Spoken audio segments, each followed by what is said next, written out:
사무엘서라고 하는 성경은요, 원래 사무엘 상하로 나누어져 있지 않습니다. 원래 히브리어 성경에 보면 사무엘서라고 되어 있습니다. 그다음에 여러분, 그 구약의 맨 마지막 성경이 말라기라고 아시지 않습니까? 근데 이제 원래 히브리 성경의 마지막은 역대기입니다. 이제 물론 오늘 제가 그거 설명하려고 온 건 아니지만 간단하게 설명을 드리면 그렇게 있어요. 사무엘서가 기록되었던 배경을 뭐라고 말하느냐? 첫 번째는 사사기적 배경이다, 이렇게 얘기를 해요. 사사기는 아시죠? 자, 이스라엘 백성들이 출애굽을 합니다. 출애굽을 하면서 첫 번째 출애굽의 제일 중요한 출발점은 애굽을 떠나는 겁니다. 그러면 출애굽의 완성은 어떤 것일까요? 가나안 땅에 들어가는 거예요. 근데 우리가 볼 때는 육체만 들어가는 것이 아니라 가나안에 있었던 7 종족을 우리의 힘과 능력이 아닌 하나님의 은혜를 믿는 믿음으로, 하나님이 나와 함께 할 것을 신뢰하는 믿음으로 나아가지고 함께 가는 거예요.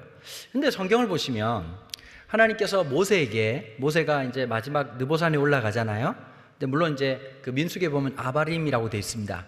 아바림 산이라고 하기도 하고 느보산이라고 얘기를 하는데, 이렇게 생각하시면 됩니다. 중국은 백두산을 뭐라고 얘기하죠? 장백산이라고 얘기를 해요. 그러니까 중국 입장에서는 백두산을 장백산이라고 얘기하는 거고, 우리 입장에서는 뭐라고 얘기하죠? 백두산이라고 얘기하는 거예요. 그래서 팔레스틴 사람들 입장에서는 아바림이고요, 이스라엘 백성들 입장에서는 느보산이 되는 거예요. 조금 더 이제 구체적으로 말하면 아바림은 산맥을 얘기합니다. 뭐 이렇게 태백산맥, 소백산맥, 학교 다닐 때 공부하셨죠? 기억은 안 나도 아는 척 하셔야 돼요. 거기에서 제일 최고봉이 어디냐면 느보산이에요. 근데 느보산에 올라가면서 하나님이 얘기하시죠. 모세에게 네가 이제 곧 죽게 될 것을 얘기합니다. 죽게 될 것을 얘기하고는 네가 마지막 그 산에서 보게 될 것이 있다. 내가 약속했던 그 가나안 땅을 보게 될 것인데, 독특하게 표현을 해요. 내가 너에게 준 땅이라고 얘기를 해요. 여러분, 이 준이라고 하는 말은 잘 보셔야 돼요. 시제로 따지면 그 말은 틀린 말이에요. 지금 줄 겁니까? 준 겁니까? 줄 거죠. 그런데 준 땅이라고 하는 말은 완료 시제예요. 그러면 시제가 안 맞아요. 앞으로 줄 예정인 땅 이래야 되죠. 근데 준 땅이라고 얘기를 했어요. 이걸 히브리 문학에서 뭐라고 표현하냐면 선지자적 완료형이라고 얘기를 해요. 하나님이 분명하게 작정하신 일은 완료형으로 기록합니다. 시제를 넘어서서. 자, 여기 중요한 게 하나 있어요. 우리 각자에게 하나님께서 준 땅이 있어요. 근데 그 준 땅은 누구에 의해서 그것이 완성되느냐? 자, 기독교는 2가지 극단이 항상 있습니다. 어떤 극단이냐? 예정론을 아주 강조하다 보면 하나님께서 모든 것을 아시고 하나님께서 주관하신다. 틀리지 않죠? 믿으시죠? 자, 근데 여기서 오해가 하나 있어요. 그러면 하나님의 역사라고 하는 것은 인간인 우리를 배제하실까요? 절대 그렇지 않아요. 초청하세요. 하나님이 기적을 일으키실 때, 예수님께서 기적을 일으킬 때 공통된 특징이 하나 있습니다. 어떤 게 공통된 특징일까요? 상다리 다 차려놓으시고 마지막 숟가락은 누가 올리게 하시죠? 성경을 안 보셨습니까? 물론 이제 성경에 보면 상다리에서 숟가락 올린다는 얘기는 없어요. 근데 맨 마지막에 보면 예수님이 꼭 그 기적의 현장에 누구를 초대하죠? 사람들을 초대합니다. 자, 물이 변해서 포도주가 된 건 다 아실 거예요. 근데 예수님이 그냥 하시면 될 텐데 하인들에게 뭐라고 얘기하죠? 물을 채우라는 거예요. 물 채우면서 그 사람들은 어떤 생각을 했을까요? 물론 몰라요. 2000년 전에 있는 사람들을 수비할 수도 없는 노릇이고 그때 기록을 안 했으니까 모르지만, 물론 천국 가서 인터뷰를 좀 해봐야 되겠지만 분명히 그런 얘기 할 거라고 생각했을 거예요. 웬 미친놈이 이 뭐 항아리에다 물 담으란 얘기를 하고 자다가 봉창 뚫린다는 얘기는 들어봤지만 잔치 중에 항아리에 물 담는 얘기는 처음 들어봤다는 거예요. 그걸로 끝나면 될 텐데, 그러면 예수님이 그죠? 자기가 떠다가 자 봐라, 분명히 물을 부었다, 보았지? 그리고 딱 뜨는 순간 포도주가 된 걸 보고 놀래서 연회장한테 갖다 주면서 맛이 어떠냐? 한번 봐봐. 그때도 이제 소믈리에가 있었던 거예요. 지금 웃는 분들은 술을 드시는 분들이고 못 웃는 분들은 오직 성령으로 산 사람들이에요. 그러니까 이제 여기서 주류파, 비주류파가 이렇게 나누어지는 거죠. 소믈리에가 있는데 이제 딱 보더니 깜짝 놀라. 우와, 이건 발렌타인 30년 산이다. 성 발렌타인 말입니다. 재밌는 얘기인데 웃질 않으시니까 그 세인트 발렌타인이라고 있는데 그분의 맛이 난다. 깜짝 놀랐단 말이에요. 자, 예수님이 혼자 하실 수 있는데도 불구하고 떠서 주는 것은 하인의 몫이었습니다. 하나님이 홍해 가르실 수 있어요. 그런데 모세에게 뭐라고 말하죠? 지팡이를 들고 걸어 가라고 얘기하는 거예요. 여러분 이렇게 협조를 안 하실 거예요? 뭐 저는 어차피 하고 그냥 가면 되지만 내일 누가 할지 몰라도 이렇게 고생 뒤지게 하겠네요. 가야 되는 거예요. 믿음도 마찬가지예요. 자, 여기는 긴장성이 흐르고 있어요. 하나님이 작정하셨어요. 그러면 우리는 가만히 있을 것이냐가 아니라 하나님의 사인을 보고 달려가야 되는 거예요. 자, 연애 결혼하신 분 손 들어보세요. 연애 결혼하신 분. 어머, 우리 장로님이세요? 권사님이세요? 장로님이세요? 장로님 연애하셨어요?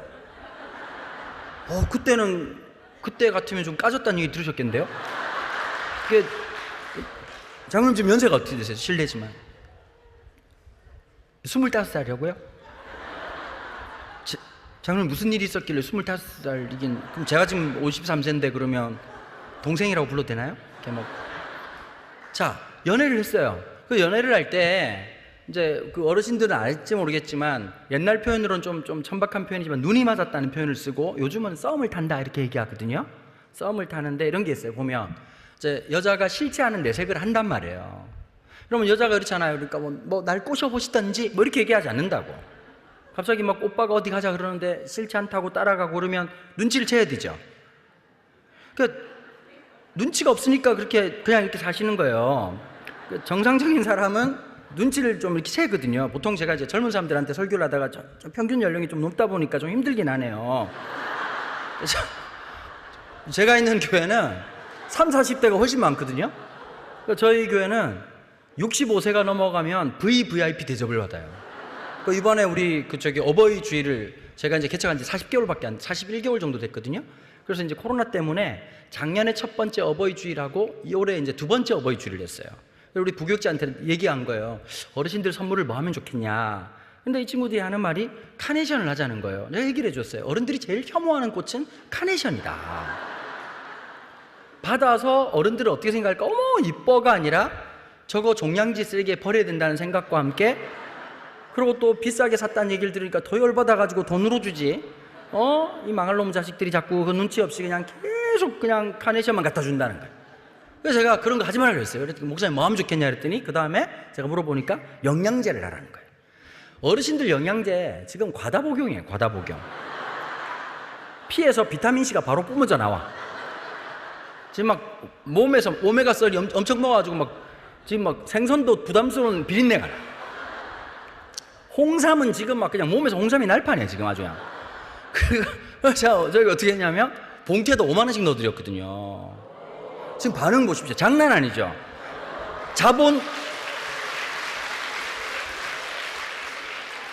자본주의 귀신이 들려서 그런 거예요. 자본주의 귀신 들려가지고. 근데 이제 젊은 사람들이 되게 많거든요. 썸을 타요. 다 연애를 하죠. 그러면 세대가 많이 바뀌었단 말이에요. 막 펜팔 주고받으실 때도 우리 장로님 있었을 거고 편지도 많이 쓰고 막 그랬을 때가 있단 말이에요. 근데 남자가 눈치가 좀 있어야 돼요. 맞아요, 맞아요. 근데 대부분 눈치가 있어요, 없어요? 어떻게 그렇게 잘하셔? 그래서 이해하셔야 돼요. 하나님이 남자를 먼저 만드셨다고, 시제품으로 만들고 깜짝 놀란 거예요. 이렇게 기능이 안 좋을 줄 몰랐어요. 이러다가 망하겠구나. 그래서 그 밖에 이제 우리 여자들을 만든 거예요. 그 여자분들이 남자를 기대하시면 안 돼요. 그냥 이렇게 그냥 데리고 산다 이렇게 이제 이렇게 그런 마음, 이렇게 하나님의 고육책 뭐 이런 걸로 이렇게 데리고 살아야지. 그다음 또 이랬어요. 뭐 여쭤볼게요. 지금 우리 난 아들 있다. 손 한번 들어보세요. 아들 있다. 손 내리십시오. 지금 슬프죠. 지금 대체적으로 슬퍼요. 사람이라고 생각하지 마세요. 그냥 개 한 마리 키운다 생각하면 서로 마음이 편해. 그래야지 이놈의 쉽게 뭐 이렇게 하여튼 저희 집에도 한 마리 있는데요. 딸도 하나 있고 이렇게 한 마리 있는데 정말 답이 없어요. 하여튼 뭐 읽어 말하면 하루 종일 얘기할 수 있어요. 서로 참 쉽지 않은 그 상황 속에 있는 거예요. 자, 어쨌든 우리가 살아가는 모든 삶의 영역 속에서 보면 눈치가 필요한 거예요. 하나님이 마치 이스라엘 백성들에게 우리가 연애하는 것처럼 좀 이렇게 하면 또 남자가 대시도 하고 사랑한다고 얘기도 하고 결혼하자고 얘기도 해야 되는데, 옛날 같으면 여자가 결혼하자는 얘기를 못 하잖아요. 그럼 남자가 좀 이렇게 딱 이렇게 나만 오빠만 믿어 탁 이렇게 하고 막 따라오라고 뭐 이렇게 하고 막 이렇게 해가지고 며칠 날 결혼하는 거야 뭐 이렇게 해가지고 어머 이러다가 이제 결혼하는 거잖아요. 눈치가 있어야 돼요. 맞아요 안 맞아요? 자, 여러분 영적인 눈치도 있어야 돼요. 하나님이 준 땅이라고 하면 아멘 하고, 좀 표현이 좀 그렇긴 하지만 정말 미친 듯이 최선을 다하고 하나님 앞에 부르짖고 찾고 두드리고 구하고 그렇게 나가야 되는 거예요. 여러분 그냥 되는 게 아니에요. 구하고 찾고 두드리고. 아멘. 여러분 구하는 걸로 끝나지 않아요. 찾을 때까지 구해야 돼요. 찾고 끝나는 게 아니에요. 마치 문고리를 잡았으면 열릴 때까지 두드리는 거예요. 하나님께서 누구에게 주신다고요? 그 간절하게 뭘 믿고 하나님께서 준 땅이라고 하는 믿음을 가지고 오늘을 살아가는 여러분들에게 그런 축복이 있길 바랍니다. 여러분 지금 안 된다고 너무 걱정하지 마십시오. 믿음이란 이런 거예요. 한 번씩 기도 응답을 받은 사람과 그렇지 않은 사람들이 극적인 차이가 하나 있어요. 기도 응답 안 받은 사람들은 계속 의심해. 지 기분 따라 지 마음대로 살아요. 꽂힌 대로 산다 이렇게 표현하는데요. 오징어 이렇게 오뎅 꼬지 하듯이 그냥 계속 꽂힌 대로 살아버리는 거예요. 기분 좀 좋으면 혼자 할렐루야 아멘 하고 막 까무러쳤다가 너무 좋아하다가 다음날 뭐 이렇게 허무한 시절 지날 때 깊은 한숨 내쉴 때 성령이 가셨네 완전히 가셨네 뭐 이렇게 하는 분들이 있다면 어디 하나 있어. 근데 반면에 어떤 게 있냐, 여러분 자꾸 한국교회는 이걸 강조하거든. 너 구원에 확신이 있냐? 여러분 구원 잘 들으셔야 돼요. 구원에 확신이 있냐 이럴 때 착각하는 게 하나 있어요. 전 질문이 잘못됐다고 생각해요. 이렇게 얘기해야 돼요. 너의 구원의 근거가 무엇이냐? 자, 구원에 확신이 있냐면 왔다리 갔다리 해요. 성령 충만할 때는 아멘 이러다가 어느 날 좀 비수기 이렇게 되면 어떻게 되죠? 너 구원에 확신이 있냐면 얘 요즘 살짝 슬럼프인데 이러면서 뭐 이렇게 막 헛소리 한단 말이에요. 질문이 잘못된 거예요. 구원은 내가 느끼고 안 느끼고가 아니에요. 구원은 이렇게 묻는 거라니까요. 너의 구원의 근거가 뭐냐? 예수 그리스도예요. 내가 지금 믿음이 없어 자빠져도 구원의 근거는 바뀌지 않는다고. 주님 입장을 빼지 않아요. 주님 신실하신 분이시라. 우리가 좀 쓰러지고 자빠져서 그렇지 흔들려도 주님께서 여기까지 붙잡아 주신 거예요. 나 혼자 믿음 생활 잘한 것 같지만 주님께서 때 되면 은혜 주시고 붙잡아 주시고 쓰러진 놈 일으켜 주시고 다시 기도할 힘도 주시고 능력도 주시고. 조금씩 박자가 맞아가네요. 한 3일 해야 되는데 하루하고 그냥 심하이라서 어쩔 수 없지만, 여러분 진짜 중요한 거예요. 자, 사사기는 어떤 것이냐 이런 거예요. 출애굽하고 난 다음에 딱 들어가 이제 가나안 족속하고 싸워야 되는 거예요. 그러니까 우리가 볼 때는 참 쉽잖아요. 그냥 등신 같은 놈들 가서 믿음으로 싸웠으면 끝까지 싸웠으면 될 텐데 왜 안 되느냐 이 느낌이에요. 자, 오늘 월요일입니다. 월요일 날 교회까지 온다는 건 지나치게 열심이란 뜻이죠. 오늘 오신 분들은 시간이 남거나 아니면 인생에 똥줄이 타거나 둘 중에 하나입니다. 자, 은혜 받고자 온 거예요. 좋은 일이죠. 여러분 그 헬리나 웬이라고 하는 영성신학자가 이런 말을 했어요. 신앙의 역동은 양극에서 나온다. 어쩌면 여러분 그 어려움 때문에 하나님 앞에 나아가는 거예요. 그러니까 극적인 요소를 통해서 우리의 그 양극적 싸움은 언제 끝나느냐? 우리의 인생을 부르시는 그날 완성되는 거예요. 그러니까 그 고난 때문에, 그러니까 여러분 이 고난이 너무 힘들지만 다른 측으로 보면 어디에 있는 거죠? 그 고난 때문에 기도하는 거고, 그 어려움 때문에 여기 앉아 있는 거고, 그 고난 때문에 성경을 펼치는 거고. 여러분 생각해 보셔요. 남편이 매달 한 2천만 원씩 3천만 원씩 꽂아준다. 기도가 나오겠어요? 애는 계속 전교 1등이다. 기도가 나오겠냐? 몸은 지나치게 건강하다. 땅 산 데마다 4배 5배 올라버리고 주식을 샀는데 상한가를 계속 치고 있고 어차피 어르신들 말을 못 알아들을 것 같은데 계속 그래버리면 기도가 나오겠냐? 새벽에 짐승같이 울부짖는 분들이 있다고. 그런 분들은 남편이 월급이 없다는 거예요. 자식은 계속 비행기를 탔는지 비행청소년으로 산다는 거예요. 맞아요 안 맞아요? 몸은 온 삭신이 쑤셔. 도가니는 나가고 허리는 휘었고 두통은 끊이질 않고 처먹으면 소화불량이고. 그런 분들은 기도가 계속 나온다고. 맞아요 안 맞아요? 자, 믿음의 여정의 마지막에 보면 남들이 말할 때 편하고 행복하고 즐겁고 행복했던 게 전부인 것 같은데 어쩌면 그 고난스러웠던 그 모든 시간을 통해서 그래서 믿음으로 승리하고 그래서 하나님의 은혜로, 그러니까 여러분 그리스도인 이런 게 있어요. 하나님이 축복을 주시던 때로는 고난을 주시던 뭐가 지나가도 우리의 삶이 변하지 않을 수 있는 것, 축복이 복되게 하고 사람들이 말하는 고난조차도 유익되게 하는 놀라운 신비가 우리 안에 계신 그리스도의 놀라운 비밀, 구원의 역사가 있는 줄로 믿습니다. 그것만 붙잡고 가십시오.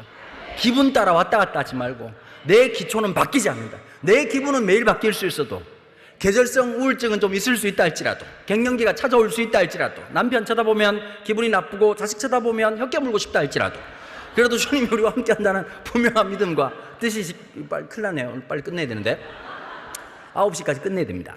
그러니까 우리가 스피드 있게 한번 달려볼게요. 근데 이스라엘 백성들이 가나안 7종족하고 싸우지 않으려고 하는 거예요. 다 이렇게 얘기하는 거예요. 오늘 인천 순복음교회 성도님들 월요일날 오셨는데, 와, 마지막 오늘 집회 끝날 때 예를 들면 광고를 하는 거예요. 예를 드는 거예요.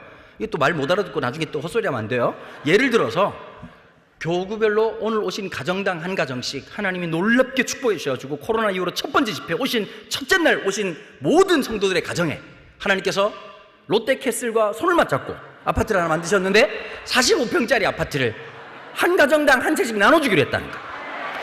아멘이 아니라니까. 지금 말을 무조건 아멘. 아주 그냥 부동산 환장을 해가지고 그냥. 그래가지고 이제 가면서 교구 목사님한테 몇 동인지 몇 톤지 확인하시고 비밀번호를 받아가라. 그럼 막 얼굴에 지금 장로님 지금 안 드렸는데도요, 아까 시작할 때하고 분위기가 완전 달라졌어요. 아까는 완전히 이렇게 막 마른 뼈 같았는데 갑자기 살아났어요. 지금 에스겔 37장이야 지금 아주 그냥. 그래가지고 가가지고 이제 얘기를 하는 거예요. 아, 우리 장로님은 이제 2707동 1808호 하는 거예요. 비밀번호 천사 별표. 그래가지고 장로님 너무 기쁜 마음으로 탁 올라가가지고 천사전 별표 이렇게 딱 눌렀어요. 그러면 이제 BGM이 들려야 되잖아요. 빠바바밤빰. 하나님이 준비하셨네요. 그동안 답답했던 내 마음을 뻥 뚫려주시는 하나님의 놀라운 역사. 어떻게 세 방에 이렇게 뻥 뚫릴 수 있을까요? 늘 화장실이 2개밖에 없어. 똥 쌀 때마다 싸웠는데 변기를 3개나 놔주셨네요. 자, 45평. 저 그럴 줄 알았는데 문을 열고 딱 들어가니까 갑자기 떡대가 이만한 조폭이 한 3명 있으면서 어째 왔단가 이렇게 하면서 이쪽에 호랑이 또아리 틀고 여기 용 또아리 틀고, 번호가 잘못됐나 보다. 그 다시 와서 이제 목사님한테 누가 살고 있더라고. 그랬더니 그 목사님이 환하게 그 사람을 죽이면 됩니다. 이게 여호수아서예요. 제가 생각하고도 여호수아서를 이렇게 간단하게 설교해주는 목사는 대한민국에 몇 명 없습니다. 여러분 살다가 지금 힘든 거 있죠. 생각하면 머리 아프고, 생각하면 마음이 벌렁벌렁하고 진짜 두려운 게 있죠. 그게 뭐 만약에 남편이면 남편 전화번호 옆에다 이렇게 써놓으세요. 골리앗 이렇게 쓰시면 돼요. 자식이 그러면 뭐라고 쓰면 되냐니까 풀무불이라고 쓰세요. 그 다음에 뭐 다른 뭐 이렇게 그런 문제가 있으면 거기다 이제 사자굴 이렇게 쓰시면 모든 게 성경이 딱 막 감정이입이 돼버린다. 자, 믿음으로 승리할 때 성령 쭉만 할 때는 어때요? 문제가 문제로 안 보여요. 누가 보여요? 야훼 하나님 보인다. 하나님 나와 함께한다. 그 말씀이 막 나에게 힘이 되고 찬송을 불러도 힘이 나고 이러는데 어느 날 살아가다 보면 이게 유통기한이 짧단 말이에요. 짧아요, 안 짧아요? 이게 1박 2일이 안 간다는 얘기가 있어요. 그럼 막 은혜 받고 가가지고 막 믿습니다. 주님 역사할 줄 믿습니다. 이제 딱 주일날 은혜 받고 월요일날 출근해가지고 또라이 김부장 만나고 이부장 만나버리면 영혼이 탈탈 털려버린다. 그럼 어떠냐가 주님 언제 오십니까? 뒤질 것 같습니다. 이렇게 된다. 자, 이게 우리가 보고 있는 지지부진한 여호수아서. 자, 그리고 여호수아가 마지막 유언적으로 얘기하는 거죠. 여호수아가 너무 열받은 거예요. 아무리 동료도 싸우지 않으니까. 여호수아가 하나님의 뜻을 얘기하고 목회자인데, 여러분 목사가 제일 행복할 때 언제인지 아세요?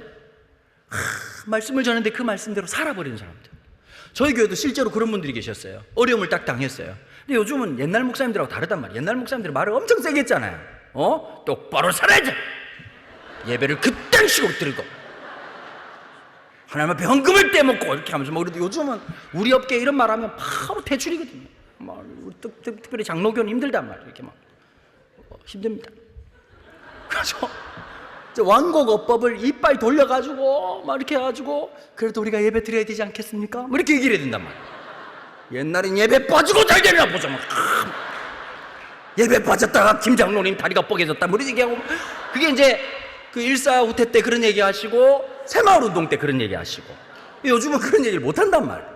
근데 한 집사님이 딱 그 얘기를 하시는 거예요. 저보고 와가지고, 목사님, 제가 이런 문제가 있었는데 너무 정직하게 그 문제를 고백을 딱 하시는 거예요. 그리고 이렇게 하더라고요. 목사님, 제가 예배에 대한 마음이 무너졌습니다. 그때부터요, 무섭게 예배의 자리를 지키고 무섭게 하나님 앞에 서더라고요. 이 문제를 봐세요. 문제를 묵상한다고, 문제를 생각한다고 문제가 풀리지 않아요. 맞아요, 안 맞아요? 문은 열쇠로 여는 거예요. 열쇠 구멍 쳐다본다고 열리지 않는다고. 열쇠 구멍 쳐다보면 제발 열려라, 제발 열려라. 정신병이에요. 열쇠로 열어야 돼요. 맞아요, 안 맞아요? 내 영혼의 열쇠, 내 인생의 열쇠가 누구죠? 예수 그리스도예요. 하나님을 신뢰함이에요. 그러니까 주님이 일하셔야 되는 거예요. 내가 일하면 될 것도 안 돼요. 자꾸 내가 내 아이들을 키우겠다고 생각하고 다 열등감으로 뭐 학원 보내고 그러잖아요. 나는 참 공부를 못했으니까 우리 애라도 종자개량을 하겠다고. 여러분, 종자개량은 안 돼요. 엄마 아빠가 공부를 못하는데 애가 잘할 수 있겠습니까? 이게 하나님의 순리고 유전자라고. 그럼 어떻게 해야 될까요? 학원을 보낼 게 아니라 기도를 해야죠. 하나님, 어딘가 잘하는 구석이 있지 않겠습니까? 아직 발견은 못했지만, 콜럼버스도 발견하기 힘들었다는 신대륙을 발견하고 싶지만 하나님 한번 역사해 주십시오. 여러분, 사람이라는 게 이런 게 있어요. 옛날에는 소위 말해서 명문대를 가고 대기업을 가면 복 받았다고 말할지 모르겠지만 세상이 많이 바뀌었단 말이에요. 사실은 이런 거 있어요. 10대보다는 20대가, 20대보다는 30대가, 30대보다는 40대가 가면 갈수록 하나님 앞에 귀하게 쓰임 받는 사람이 그게 찐이에요. 저는 그렇게 믿어요. 세월이 갈수록 빛나는 거예요. 어때요? 어릴 때 되게 이뻤는데 갈수록 안타까워지는 분 계시죠? 반면에 어릴 때는 막 진짜 막 하나님 말 듣다가 떨어뜨린 것 같고 막 그랬었는데 갈수록, 이제 제 말을 오해하시면 안 돼요. 이렇게 막 그 강남에 계신 분들의 도움을 받는다든지 뭐 이렇게 두 번째 하나님 이런 부분들 말고, 네 하나님은 네 얼굴을 버렸지만 나는 삼천으로 네 눈을 띄워주마, 이런 분들이 계시단 말이에요. 무너진 코를 세워주마, 이런 분들 말고 자연스럽게 이런 거 있어요. 젊을 때 보는 그 아름다움이 있어요. 맞아요, 맞아요? 젊을 때 막 그냥, 저도 이제 나이가 들었나 봐요. 이제 그 가끔씩 겨울에 이렇게 짧은 치마 입고 다니는 아가씨들 보면 와, 각선미가 이쁘다 이렇게 생각 안 들고 갑자기 이렇게 아이고 추워라!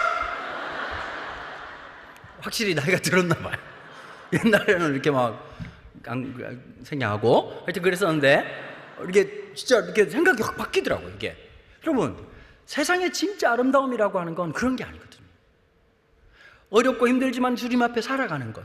그런데 이제 이게 넘어가가지고 여호수아가 너무 열받으니까 너희 집은 섬길 자를 택해라.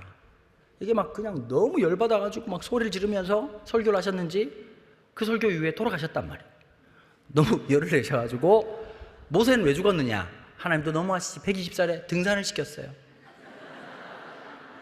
120살이면 아침에 일어나 봐야 생존이 확인되는데, 제가 볼 때 모세의 사명은 분명합니다. 사인은 심근경색입니다.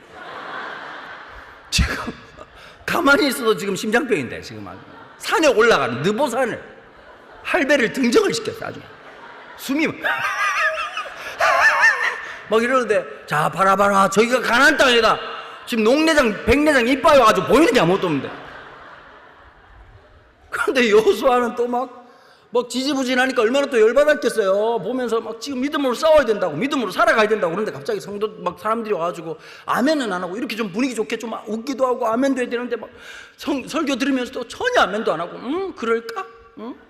하나님 여러분들과 함께 하십니까? 글쎄다. 뭐 이러고 앉아가지고 있고 주님이 여러분들을 붙잡아 주십니다. 뭐 이러고 있으면 어떨 것 같으세요? 여호수아 목사님이 목회할 때 교인들이 그랬단 말이에요. 그러니까 막 너무 열받아가지고, 원래 엄청 온순한 분인데 너무 열받아가지고 그딴 식으로 신앙생활 같으면 때려치라 이러면서 막 그냥 소리 지르고 막 이러다 갑자기 이러고 돌아가셨단 말이에요. 자, 성경을 보십시오. 여호수아서는 어떻게 시작하지요? 모세가 죽으니라라고 시작해요. 사사기는요, 눈의 아들 여호수아가 죽으니라고 시작해요. 성경의 역사는 죽음을 통한 창조의 역사가 시작돼요. 그리스도의 십자가의 죽으심이라고 하는 게 부활의 역사를 만드는 거예요. 우리가 죽어야 살겠고, 오늘 이 땅을 살아가면서 우리가 죽겠노라고 생각하고 죽음을 경험하면 살리시는 역사가 있는 거예요. 우리가 죽어서 경험하게 되는 종말론적인 부활 있죠. 그러나 우리가 일상적 부활이 있다는 사실을 기억하셔야 돼요. 죽음의 터널을 지나가는데 어떻게 지나가죠? 기도로. 하나님의 은혜로 이 어두운 밤을 지나갈 때 하나님께서 새벽을 깨워주실 것이고 하나님이 역사할 줄로 믿습니다. 여러분, 늘 낮이겠습니까? 늘 봄이겠습니까? 봄 지나면 여름 옵니다. 잘 모르시는, 그 아멘까지는 필요 없습니다. 그건 자연스러운 거라서 아멘 안 하셔도 봄 다음에 여름 옵니다. 봄 다음에 주님께서 다음은 무슨 계절일까요? 이러지 않는다고.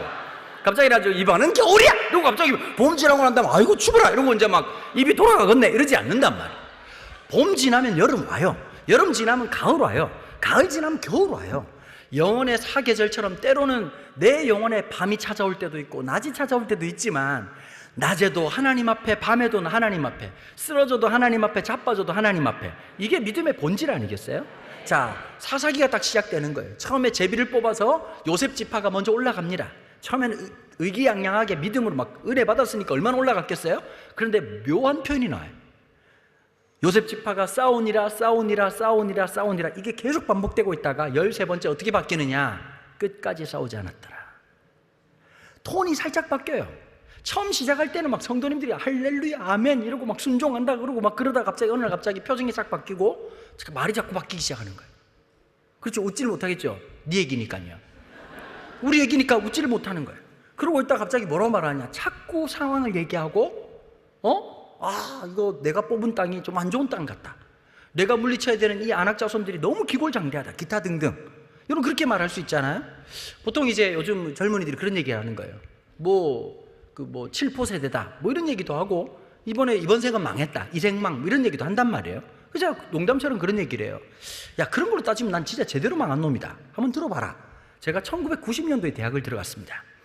1990년도에 제가 그 당시엔 학력고사였는데요. 제가 이제 원래 목사 되겠다고 서원한 건 1988년. 공식적으로는 제가 그렇게 한 거고 비공식적으로는 엄마 아빠가 태어나자마자 나를 바쳤다는 슬픈 이야기가 있어요. 나하고 합의가 안 됐단 말이에요. 바치려면 같이 뭔가를 해야 되는데 좀 바칠 놈은 의지가 없는데 아버지 어머니가 아주 그냥 냅다 갖다 바친 거예요. 그래가지고 내가 그건 심하이다. 내가 한 적이 없다. 그러다가 하나님 은혜를 주셔가지고 1988년 나에게 주셨던 놀라운 올림픽과 함께 주님이 그날 그 뜨거운 여름에 정말 성령 하나님을 경험하고 목사가 되었다고 손을 들었단 말이에요. 제가 88년도로 돌아가면 제일 먼저 해야 될 건 일단 제 손모가지를 긋는 거예요.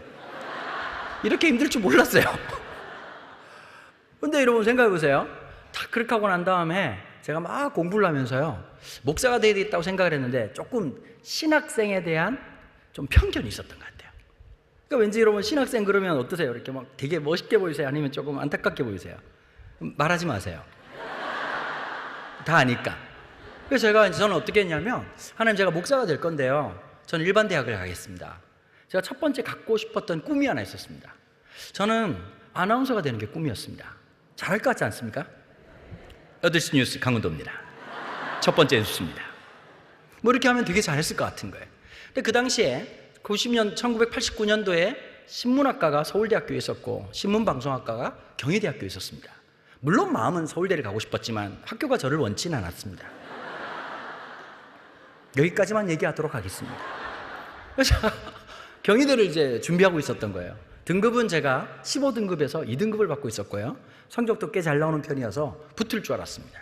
그리고 저는 고등학교 2학년 때부터 하루도 안 빠지고 혼자 밤 11시 반까지 학교에서 야간 자율학습을 하고 30분을 걸어가지고 예배당에, 저희 아버님이 목사님이셨는데, 개척교회 목사님이었는데, 혼자 학력고사 치는 날까지, 그러니까 진짜 하나님을 전방 압박하기 위해서 이렇게 이제 빌드업이라고 얘기를 하기도 하고, 뭐 일본말로 아다리라고도 얘기하기도 하는데, 주님이 절대 밑장을 못 빼도록 혼자 기도를 했어요. 밤 12시 반에. 그러니까 늘 옛날에는 교회에서 장의자의 권사님들 이렇게 철회하시는 분들이 많았잖아요. 철회한지 주무시는 건지 분간은 잘 안 돼요. 자다가 일어나가지고 주여라고 불렀다가 뭐 이렇게 막 그렇게 비정규 이렇게 하시는 분들이 계세요. 계속 그러다 갑자기 어떤 분이 또 성령 받아가지고 주여! 이러면 갑자기 다 같이 일어나가지고 막. 옛날 이런 풍경들이 많았었어요. 제가 딱 가면 권사님들이, 저는 고향이 부산이거든요. 권사님들이 너 왔나? 아이고, 그러고 이제 제가 딱 기도하면 권사님들이 딱 중보기도 해주시는 거예요. 얼마나 그게 좋았는지 몰라요. 그러고 있다가 하루도 안 빠지고, 그래서 이제 대망의 이제 학력고사를 치고 합격자 발표를 하는데 이건 붙어야 되는 거예요. 제가 기도를 했거든요. 이건 붙이셔야 된다. 이거 붙이셔야 하나님 나라에 이건 좋은 거다. 그래야 이게 밀 수 있지 않겠냐. 이만큼 기도하니까 하나님 붙여주셨다. 이거 얼마나 아름다운 이 스토리냐. 근데 하나님은 어떻게 응답하셨냐니까 메롱이라고 응답하시고 떨어져 버린 거예요. 그때는 전기, 후기, 전문대 시험을 따로 쳤단 말이에요. 전기를 딱 치고 나니까 여러분들은 그렇게 웃고 있는데, 남의 인생이라고 막 웃고 있는데, 저는 세상 다 이런 줄 알았어요. 진짜 하나님 앞에 너무 실망. 여러분 신앙생활 할 때 이럴 때가 있어요, 없어요? 고마워요. 진짜 나 혼자 안 된 줄 알았네요. 진짜 안 된 분들이 많으셔. 지금 떼창을 하신다고 지금. 그래서 제가 너무 힘들어도 있는데 저희 아버지가 딱 지나가더니 딱 한 말씀 하시는 거예요. 야, 둘러가지 말고 질러가. 딱 그 마음이 딱 마음에 드는 거예요. 그래가지고 이제 후기로 고신대학교 신학과 시험을 친 거예요. 신학과 시험을 쳤는데 제가 성적이 되게 좋았나 봐요. 인터뷰를 하는데 교수님이 갑자기 막 이렇게 보시더니 학교 꼭 올 거지? 이러시는 거예요. 네, 이러고 갔어요. 처음엔 너무 마음에 안 드는 거예요. 그런데 이 학교에서요, 제가 너무 배운 게 많아요. 교수님들이 1990년도에 절반 정도가 바뀌셨어요. 그러니까 나이 드신 교수님들 은퇴하고 진짜 미국에서 유럽에서 박사학위 받은 갓 교수님 되신 분이 들어왔어요. 교수님들이 위험할 때가 언제냐? 지금 이 순간이에요. 막 그냥 갑자기 학위 받고 와가지고 막 그냥 교수의 이 열정이 불타오르는 거라. 주님도 원하지 않는 생각을 막 하신 거예요. 이 제자들을 주님이 기뻐하시는 학자를 만들겠다는 주님이 원하지 않는 생각을 하시고, 졸업 미수학점이 140학점이었는데 교칙을 뜯어 고쳐가지고 168학점으로 바꾸시는 만행을 저질러 버리신 거예요. 전 대학교 가서 쪽지 시험을 일주일에 7번 칠 거라고 전혀 생각을 못했어요. 여러분, 전 세계 신학과 역사상 처음으로 헬라어, 히브리어 전공 필수 4학기라고 하는 비참한 상황을 만들어 놓으시는 거예요. 여러분, 영어도 되게 어렵죠. 영어도 12시제입니다. 헬라어는 훨씬 더 복잡합니다. 72시제입니다. 시제가 72개라고요. 쉽게 말씀드려볼까요? 죽기가 쉽지 않아요. 72단계가 있어요. 그러니까 엄청 복잡한 거예요. 남성, 여성, 중성에다가 격이 주, 속, 여, 대, 호라고 5개의 격이 있고, 동사 꼬리 변화가 이렇게 바뀌어요. 오, 에이스, 에이, 오메네테우시, 니시모스, 메누스토, 메누스토, 메누스토 이렇게 바뀌는 거예요. 정관사가 어떻게 보냐? 호헤이토, 호하이타, 투테스트, 톤톤톤, 토이테이, 토이토이, 토이타이스토이스, 툰텐토, 투스타스타. 지금도 기억하게 하신 황창기 교수님께 모든 영광을 올려드립니다. 그런데 졸업고사를 어디 쓰냐? 요한복음 전체를 헬라어로 그냥 복사해가지고 동사를 순서대로 파싱을 하는 거예요. 그러니까 60명이 시험 치면 23명이 붙어요. 그 시간을 다 보낸 거예요. 그러고 있다가 3학년 1학기 마치고 군대를 갔어요. 지금이야 군대 18개월이잖아요. 우리 청년들 보고 제가 그 얘기한다고. 너네들은 이등병의 편지 부르지 마라. 이렇게 불러라. 집 떠나와 돌아왔어요. 열차를 못 탄 거예요. 제가 28개월 했어요. 28개월. 근데 제가 3학년 1학기 마치고 왔는데 그때만 해도 전역하는 날짜를 모르고 특명이라는 게 떨어졌단 말이에요. 제가 언제쯤 전역하게 돼 있었냐니까 1994년, 항상 더운 여름의 표징이었던 1994년 8월 초순이 제 전역 일자가 됐었어요. 근데 제가 말년병장 때 어떤 일이 벌어졌냐면 상병 하나가 뛰어오더니 전역복 막 다리고 있는 거예요. 그런데 갑자기 하는 말이 환한 미소로, 이 상병 이놈 새끼가 뭐라고 말하냐니까, 강병장님 김일성이 죽었어요, 이렇게 얘기하는 거예요. 우리는 어릴 때부터 반공교육을 엄청나게 받고 자랐다고. 맞아요, 안 맞아요? 주기철 목사님, 손양원 목사님, 물론 주기철 목사님이 일제치하에 조를 하셨지만 손양원 목사님 같은 경우에는 공산당한테 엄청나게 그 다음에 어릴 때 우리 그런 영화 많이 봤고, 반공영화, 기독교 영화 아시죠? 그래가지고 막 북한의 마지막까지 공산당이 쳐들어와도 예배당을 지키겠다고, 신앙을 지키겠다고 했던 우리 믿음의 선조들이 있으면 막 북한 공산당들 쳐들어와가지고 에미나이 나오라! 뭐 이렇게 해가지고 막 지금이라도 늦지 않았어, 예수를 믿는다고 말하기요! 이러면 나는 그럴 수 없다! 이러면 갑자기 인두 같은 거 찢어가지고, 아저씨 갑자기 막 벌건 인두 해가지고 이 독한 애매나! 이러면 찌익 지우면 초등학교 전 1학년 때부터 기도를 했어요. 공산당 쳐내려오면 총 맞고 빨리 죽게 해달라고 기도를 했어요. 너무 무서워서. 이제 그런 거 하니까 막 애들 보고 막 그때만 해도 김일성이 죽으면 통일될 줄 알고 김일성 뒤지게 해달라고 엄청나게 기도하고, 애들이 막 김일성 혹부리 영감 뒤지게 해주세요! 그렇게 기도할 때는 안 뒤지더니 내가 전역하려고 하고 있는데 갑자기 뒤지고. 그죠? 그날 저녁에 기도하면서 와 진짜 억장이 무너지면서 이렇게 기도가 나오죠. 엘리 라마사 막다니. 진짜 막 나를 버리지 마. 나 일주일 동안 제 소소한 복수를 했어요, 하나님 앞에. 밥 먹을 때 기도를 안 했어요. 밥 먹을 때 막 눈을 부릅뜨고 이러시면 안 됩니다, 주님. 그 제가 제대를 언제 했냐니까 한 달이 연기돼가지고 9월 1일 날 제대를 해요. 남 얘기니까 우리끼리 웃고 있는데 여러분 어떨 것 같으세요? 그게 내 인생이 돼봐요. 그리고 고신대학교 신학과 이제 졸업을 한 거예요. 미국 유학을 갔어요. 미국 유학은 두 종류가 있어요. 돈이 많아서 가는 유학이 있고, 없어가지고 한번 뒤져봐라 이러고 가는 유학이 있다고. 그 저는 저희 아버지가 해준 게 딱 하나 있었어요. 비행기 표를 끊어주셨어요. 비행기 표를 끊어주시는데 얼마나 싼 마이로 끊어줬는지, 비행기가 소리가 너무 많이 나가지고 떨어지지 않게 해달라고 12시간을 기도하면서 갔던 기억이. 나중에 기록을 보니까 맥도날드 더글라스사에서 나왔던 DC-11라는 비행기가 있는데 민간 여행기 사상 가장 많은 추락을 한 비행기였어요. 그 소리가 계속 덜덜덜덜덜 나길래 진짜 여러분 진짜 기도가 저절로 나오더라고요. 여러분 알았어요. 그러니까 야, 요나가 물고기 뱃속에서 더럽게 기도 많이 했겠구나. 얼마나 두려웠을까. 그럼 미국 갔다가 막 진짜 죽으라고 공부를 했거든요. 하루에 3시간 자고 공부했습니다. 제가 영어를 되게 잘하는 편이었는데 문제가 하나 있었어요. 제가 경상도 억양이 좀 있죠, 그죠? 그러니까 어떠냐면 영어를 해도 경상도 억양이 있지 않겠어요? 난 영어를 잘하는데 내가 하는 말을 미국 놈이 못 알아듣고 미국 놈이 하는 말을 내가 못 알아듣는, 이런 비참한 사태가 벌어졌어요. 토플 점수는 높은데 뭔 말 하는지 못 알아듣겠는데. 이게 억양의 차이예요. 여러분 경상도 쪽은 억양이 되게 높습니다. 그러니까 이제 여기 인천 있는 분들이 보면 부산 사람들 아줌마들 이렇게 자갈치 얘기하는 거 보면 싸우는 거 같잖아요. 싸우는 게 아니거든요. 그냥 얘기하는 거고, 뭐라고 시부리 쌌나 마치라라고 자빠졌네 말은 오늘 날씨가 왜 이렇게 덥는지는 모르겠네 말은 이렇게 가면 이게 인도 차이나반도 왔다고, 베트남 간 같아. 나나나나나나나나 뭐 이렇게 하면 얘기하는 거 보면 그렇죠. 그러니까 톤이 좀 높아요. 근데 이제 특별히 이제 캘리포니아나 서부 쪽에 있으면 영어를 얘기할 때 예를 들면 그 기상학자라는 단어가 있어요. meteorologist 발음 괜찮죠? 그럼 미국에도 못 알아들어요. 얘네들이 어떻게 발음하냐면 meteorologist 이렇게 발음한단 말이에요. 야 진짜 하루에 3시간 자고 꼭 공부를 했어요. 근데 6개월 뒤에 하나님이 고생한다고 IMF를 주신 거예요. 군대 갔더니 김일성이 뒤지고 미국 유학 갔더니 IMF를 주신, 모든 영광을 하나님께 올려드립니다. 그러고 있다가 한국으로 반품돼서 돌아와가지고 허리 디스크 3번 4번 나가게 하시고, 정말 주님께서 이게 조지시더라고. 이렇게 아시면 졸진다는 말이 있는데요. 정말 진짜 아시죠? 그 광야 같은 시간들을 보내게 하시는 거예요. 이거 뭐 어떻게 해야 될지, 앞으로 가야 될지, 뒤로 가야 될지, 백을 해야 될지, 우회전해야 될지 막 마음은 답답하고 힘들고, 지금 생각해 보니까 공황장애가 좀 왔던 것 같아요. 불면증에. 그때만 해도 여러분 무조건 기도해가지고 나와야 된다고 생각했잖아요.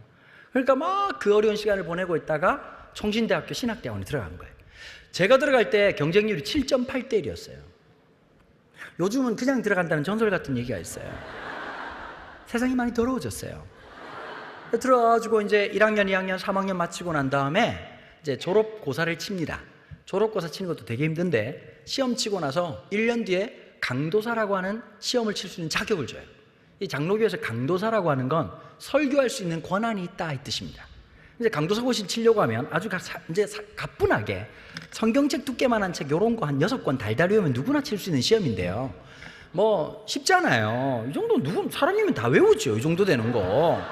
창세기부터 요한계시록까지 뭐 주님 주시는 말씀인데 막 내 발의 등이요 내 길의 빛이요 이러면서 다 하는 거잖아요. 교회 역사 2000년밖에 안 되는데 그거 사람이라면 다 외우고 있어야지요. 그러면 시험을 치면 몇 프로가 붙냐? 37%가 붙어요. 그러고 나서 1년 뒤에 목사고시를 치게 해주는 거예요. 목사고시를 쳤어요.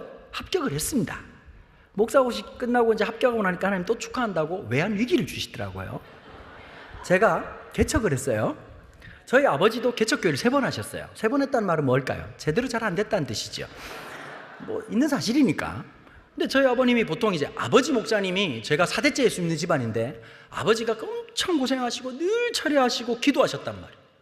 그러면 지금 나오잖아요. 장로님 앞에서 주여라고 나오잖아요. 주여. 그러면 보통 여러분 우리 업계에서 관행이 어떤 거예요? 아버지 고생하시면 아들이 잘 되는 게 우리 업계의 관행이란 말이에요. 그러니까 아버지도 개척, 아들도 개척은 벌칙이에요. 생태계를 파괴하는 거죠. 그런데 하나님이, 여러분 아시죠? 처음 우리가 갓 예수 믿을 때는 응답을 잘해줍니까 안 해줍니까? 와, 짜릿짜릿하죠. 막 주님 막 비가 와요 이러면 바로 그쵸? 막 이렇게 막 기적이 엄청 많은데 연식이 좀 되니까 기도 들어줘야 안 들어줘야? 전문용어로 약발이 떨어졌다 이렇게 표현할 수도 있는데, 갑자기 하나님이 내 말 들을 생각은 별로 안 하시고 어디로 자꾸 몰고 가시죠. 맞아요, 맞아요. 하나님 저 붙잡아 주시옵소서. 자꾸 막 딴 말을 하시더라고요. 그 제가 불안한 게 있었어요. 나는 후임 목회를 할 것인가 아니면 순회 목회를 할 것인가. 딱 하나를 땡겼었어요. 개척. 아버지 어머니가 너무 고생하신 거예요. 여러분 제 생긴 거 보면 강남 청담동에 태어났을 것 같죠? 딱 느낌이 좀 강남적이지 않아요? 저도 강남 가면서 느낄 때가 있어요. 커피 한 잔 마실 때마다 내 영혼의 고향이야 이런 생각이 들 때가 많아요. 제가 부산 출신인데요. 부산도 되게 잘 사는 동네는 엄청 잘 삽니다. 근데 저는 이제 전포동이라고 산동네 출신인데 전두환이 포기한 동네라고 서민들 사는 동네가 있어요. 산소 별로 없는데 제 아내도 산동네 출신. 두 산동네 청춘 남녀가 만나가지고 결혼을 해버린 거예요. 근데 어쨌든 간에 그러니까 늘 어머니의 한숨소리, 아버지가 힘들어하시는 모습 늘 그렇게 보고 자라니까 개척에 대한 게 로망이 아니라 트라우마가 된 거예요. 여러분 그거 아세요? 하나님은 하나님의 흔적, 하나님의 은혜의 흔적. 사도 바울이 그 얘기하잖아요. 나를 괴롭게 하지 마라. 나는 그리스도의 흔적을 가졌다고 말할 때 흔적이란 말이 스티그마라고 하는 말이거든요. 스티그마, 하나님의 흔적, 하나님의 훈장은 언제 만들어진지 아세요? 트라우마를 통해서. 트라우마가 생겼을 때 기도해야 되는 거예요. 트라우마가 생겼을 때 하나님 의지해야 되는 거예요. 그 마음을 다해가지고 근데 제 마음속에 이게 너무 트라우마가 크니까 외면하고 있는데 여러분 아시죠? 자꾸 하나님 그쪽으로 인도하실 것 같은. 그러니까 연식이 될수록 하나님이 어디로 이끈 건지를 알아. 기분이 좋아요, 안 좋아요? 여러분 보통 이런 건 하나님 인도를 판단하는 방법 알려드릴게요. 듣자마자 갑자기 마음이 짜릿짜릿하고 너무 기분이 좋잖아요. 사탄이 인도할 확률이 89%. 딱 듣자마자 예? 제가요? 지금요? 하나님 인도하심 99.9%. 쉽죠? 쉽죠? 너무 명확하지 않나요? 딱 듣는 순간 골이 찌근찌근 아프고 도망가고 싶고 종교를 바꿔야 되나? 이런 생각이 드는 경우 하나님 인도하심. 왠지 뒷골이 서늘하면서 하나님 자꾸 이렇게 말하는 것 같은 거예요. 잘 알면서 네가 어디로 갈지 잘 알면서 아니요 알면서. 그래서 얘기를 했어요. 하나님 지금 우리 업계가 난황입니다. 교회 개척하면 한 개 개척하면 20개가 없어집니다. 자꾸 하나님 뭐라고 말하냐니까 알겠다고 말하지 않고 두려워 말라 놀라지 말라고 얘기하죠. 그 말이 놀랄 말이에요. 자꾸 두려워 말라 그 말이 제일 무섭더라. 개척을 했어요. 2019년 12월 29일 날 개척하고 3주 뒤에 선물로 코로나 주셨어요. 자 여러분 보십시오. 요즘 청년들이 막 힘들다 뭐 7포 세대다 뭐 힘들다 그러는데 어느 놈은 대학 들어가가지고 교직이 바뀌어가지고 168학점이 되지 않나. 군대 갔더니 김일성이 뒤져. 미국 유학 갔더니 IMF를 주시고 브라보라고 얘기를 하셔. 그러고 난 다음에 우울증 이렇게 겪고 난 다음에 총신대 신대원 들어가가지고 목사고시 받았더니 수고했다고 또 외환위기 주시고 개척하고 난 다음에 잘했다 우리 아들 코로나 받아라 이러고 주시고 한 번도 쉬웠던 적이 없어요. 여러분 저거 잘 들으셔야 돼요. 그리스도인들은요 상황이나 분위기에 편승하는 사람들이 아니에요. 상황이나 분위기에 거슬러 가는 사람들인 거예요. 그러니까 분명히 그럴 거예요. 인천 순복음교회가 평소 때 집회하면 복도에도 사람들이 쫙 앉고 난리가 났다 그러잖아요. 그건 옛날. 지금부터 다시 시작하는 거예요. 제가 볼 때 오늘 안 온 사람들 나하고 아무 상관없어요. 오늘 온 분들이 최고의 고객. 항상 고객 중심, 고객 감동. 항상 이걸. 저는 오늘 오신 분들 다 잘 됐으면 좋겠습니다. 뭐 물론 보장은 못합니다. 보장은 못하고 저 어떻게 알겠습니까? 나도 잘 안 되는 게 많은데 뭐 안 될 때 안 되더라도 잘 된다고 얘기하지 서로 기분이 좋지 않겠습니까? 자 시간이 지금 이제 10분밖에 안 남았기 때문에 계속 한번 열심히 쪼아 보겠습니다. 지금 큰일 났는데 지금 다윗이 출연을 못했어요. 다윗이 이분이 지금 무대 뒤에서 기다린 지가 좀 꽤 됐는데 이렇게 살짝 이렇게 해가지고 이제 한 번 와서는 안 되겠다는 느낌 들지 않습니까 여러분? 쭉 와도 시원치 않습니다. 저는 30번도 할 수 있고 1년도 할 수 있습니다. 왜냐하면 굉장히 컨텐츠가 다양하기 때문에 오늘 잠시 이렇게 살짝 이렇게 뚜껑을 열다가 살짝 이렇게 딱 이렇게 하다 말한 겁니다 지금. 다윗이 일단 출연을 하겠습니다. 사무엘상 17장에 보면 이 사사기적 배경은 이런 거예요. 누가 나타나가지고 이 난관의 위기, 사사기적 위기. 그러니까 하나님을 신뢰하면 사사가 12명 나오거든요. 공통된 특징 자랑스러운 사람이에요, 찐따들이에요. 찐따들의 합창이었다고. 여러분 삼손 마음에 드세요? 성중독증 환자. 오 마이 베이비. 이 한 놈부터 시작해가지고 기드온 소심 대마왕 같은 놈 맨날 앉아가 찐따같이 있고 왼손잡이 예후부터 시작해가지고 12명의 사람들이 대단했기 때문이 아니라 뭘 보여주죠? 야훼 하나님을 신뢰할 때 아무리 적이 강하다 할지라도 승리하는 것을 12번이나 보여줬다고. 자, 그런데 사사기의 맨 마지막은 4번의 코다, 4번의 반복 구절로 끝나는, 그때 왕이 없으므로 소견에 오른 대로 행하니라. 그러면서 이 두 가지를 얘기하죠. 앞으로 시작될 다윗 왕조에 대한 이야기를 넌저시 얘기하는 거고, 그것은 다윗 왕조를 넘어서서 다윗의 후손으로 오실 예수 그리스도의 세계, 그래서 마태복음 1장 1절에 말하고 있는 그 이야기의 연장선을 이미 말하고 있는 거였다고요. 자, 그런데 1장에 누가 나타나요? 사무엘상에 보면 엘가나라고 남편이 나타나요. 여러분, 옛날 사회에서는 스펙이 좋으냐가 중요한 게 아니라 너가 아버지 뭐 하시노? 이런 시대였다고. 그러니까 엘가나라는 사람 앞에 그의 아버지가 누구였으며 할아버지가 누구였으며 증조부가 누구고 고조부가 누구고 현조부까지 나왔다면 어마무시한 집안. 1장 2절에 뭐라고 말하죠? 그에게 아내가 둘이 있었다. 외도를 했다는 뜻이 아니라 첫 번째 아내가 자식을 못 낳았다는 거예요. 한나가 자식을 못 낳는 거예요. 자식을 못 낳아, 아이고 내 팔자야 난 왜 이렇게 안 되나라가 아니라 오히려 그 위기 속에서, 그 좌절 속에서, 마치 양극적 상황 속에서 그 비참함을 안고 1장 9절에 한나는 그 자리에서 일어나고, 여호와의 제사장이었던 엘리는 여호와의 전 문설주 의자의 옆에 앉아 있었다. 일어남과 앉음이라고 하는 이 두 가지 충돌 상황을 통해서 어떻게 하나님 역전해 나가신지를 보여준단 말이에요. 그리고 태어난 아이가 누구죠? 사무엘이었어요. 자, 아이 사무엘이란 말이 등장하거든요. 엘리라고 하는 제사장이 있었지만 하나님 이미 그를 버렸고, 아이 사무엘, 사람의 기능을 할 수 없는 연약한 존재. 또 하나가 똑같은 게 있죠. 아이 사무엘과 소년 다윗의 이야기가 사무엘상이에요. 이걸 아셔야 돼요. 힘 있는 사람이 승리하는 게 아니라 하나님을 의지하는 사람, 하나님을 신뢰하는 사람, 하나님이 내 능력이 되고 소망이 되는 사람. 여러분, 이런 거 있잖아요. 갑자기 요 사람이 요것만 도와주면 되겠지. 아니요, 거기서 벗어나셔야 돼요. 하나님이 하셔야 되는 거예요. 하나님에게 내 시선이 있고, 내 시선이 있으면 시각이 열리고 시야가 열려요. 자, 그런데 이제 엘라 골짜기에서 드디어 싸우는 거예요. 골리앗하고. 사람들이 마음이 다 녹아버린 거예요. 너무 키가 크니까. 근데 하나님이 골리앗을 주신 이유가 딱 하나였어요. 너는 나를 누구라고 하느냐. 이 문제 앞에서, 여러분들이 생각하는 그 문제 앞에서 하나님 우리에게 질문을 던지시는 거예요. 너는 나를 누구라고 하느냐. 이 문제를 맞춘 사람은 딱 한 명이었어요. 누구였다고요? 소년 다윗. 골리앗을 보자마자 우와 크다, 우리 뒤졌어, 이렇게 말하는 게 아니라 저 할례받지 못한 놈 새끼가 터진 입구석이라고 저거 말하는 꼬라지 봐라. 저놈 새끼 아주 그냥 어디 감히 야훼 하나님을 비방하고 썩을 놈 새끼, 이스라엘 군대는 하나님의 군대는 이스라엘 비방하느냐. 저 새끼 모가지를 따면 왕은 어찌할 것인가. 이미 게임이 끝난 거예요. 그리고 딱 돌멩이 들고 나가.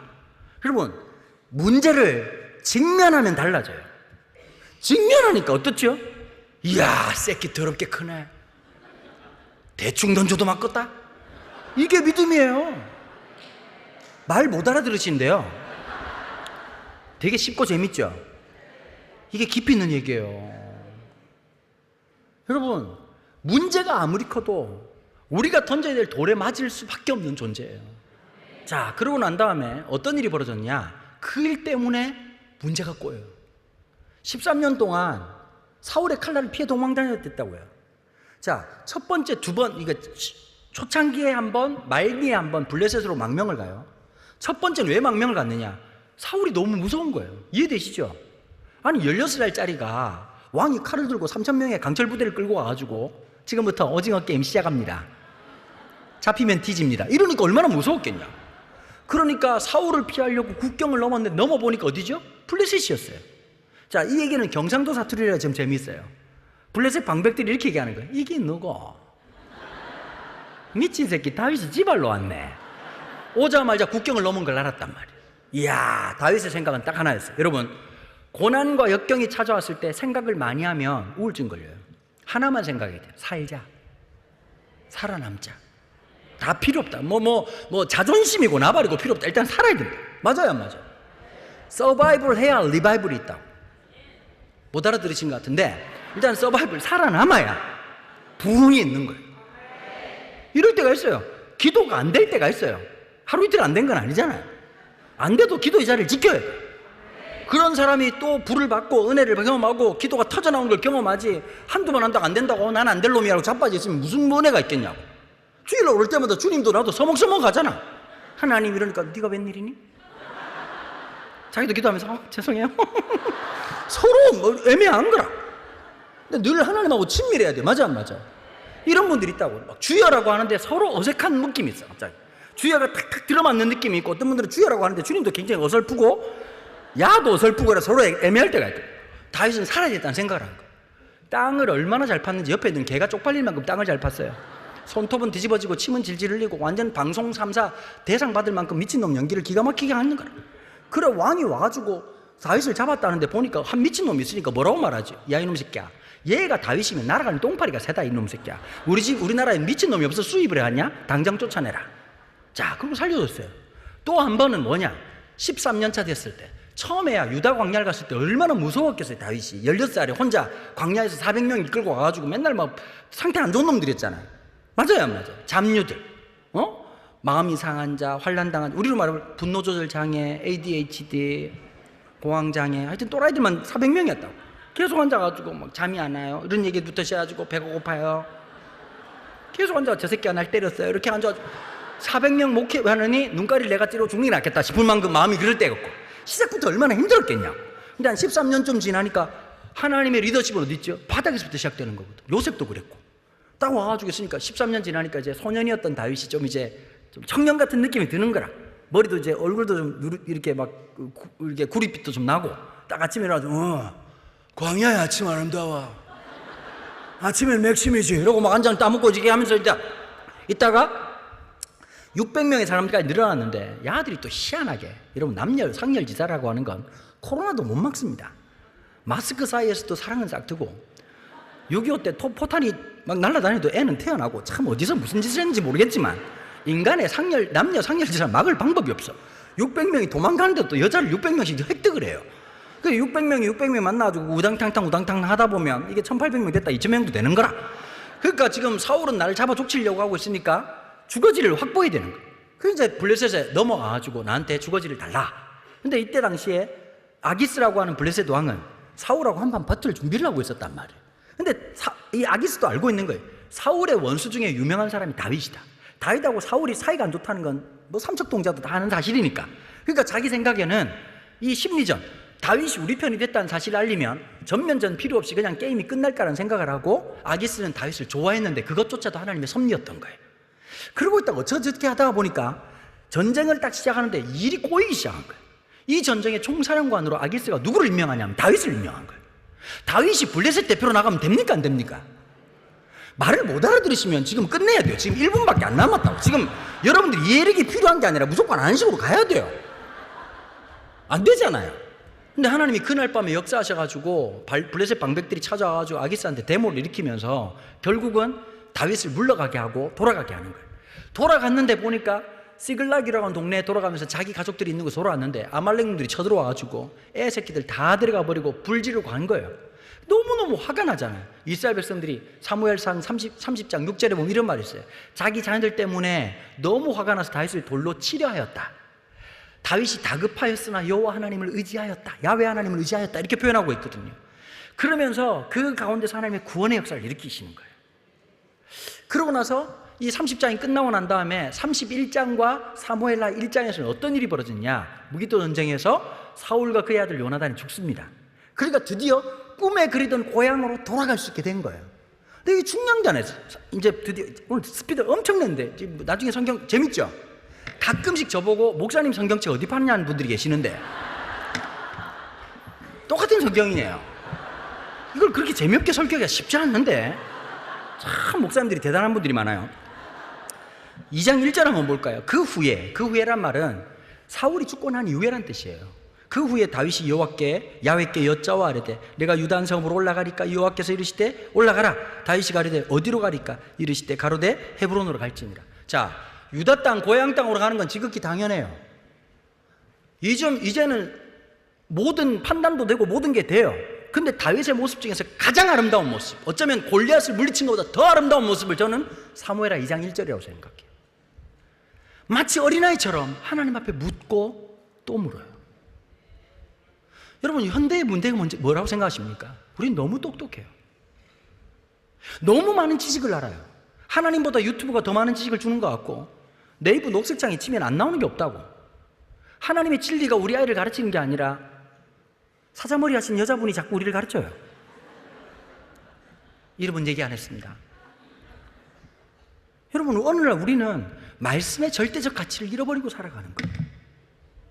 하나님한테 도와달라고 얘기하지, 하나님 제가 어떻게 할까라고 묻질 않아요. 하나님 제가 어떻게 살아가야 될까요? 오늘 그리스도인들이 회복해야 될 게 있어요. 어린아이처럼 묻고 또 물어야 돼요. 그럴 때 하나님 인도해 나가시는 거예요. 하나님 이끌어 나가시는 거예요. 여러분, 여러분들의 삶의 핸들을 주님이 지셔야 돼요. 여러분들의 삶의 모든 것을 주님이 지고 계세요.